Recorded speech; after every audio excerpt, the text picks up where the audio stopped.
Il s'agissait d'un hommage aux écrivains combattants, des poilus, poètes ou romanciers qui ont perdu la vie pendant la Première Guerre mondiale. Parmi les 560 poilus honorés, 2 étaient originaires de Loudun, dans la Vienne, Jean Allard Méhus et Maurice Bouignol. Reportage à Loudun d'Anne-Marie Baillarger et de Laurent Pelletier. Maurice Bouignol et Jean Allard Méhus sont tombés au champ de bataille, pour le premier en mai 1918 et pour le second en août 1914. Ces écrivains ont publié des recueils et des livres sur les tranchées et la vie des soldats de cette grande guerre. Quand la nuit est venue, engloutissant les formes, le soldat sort enfin de son fossé boueux, sur les glacis couverts de chevalets noueux. Pour le centenaire de la bataille de Verdun, l'Association du souvenir français a cherché à découvrir l'identité des poilus.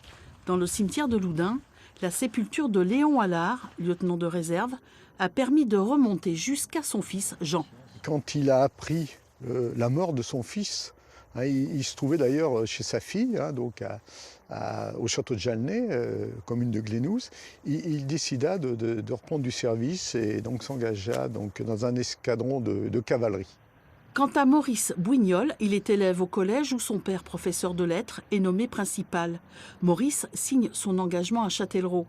Couronné par l'Académie française en 1919, son nom figure aujourd'hui sur la plaque du lycée de Loudun. La collection privée de Jacques Sergent a permis de retracer la vie de ces poilus. Après le Panthéon, l'association souhaiterait que les 2 écrivains soient honorés par leur ville.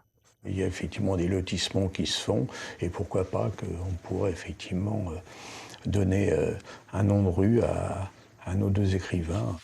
De ces 2 poilus, il ne reste plus à Loudun qu'une plaque commémorative, des livres, des photos, des poèmes et des pièces de théâtre.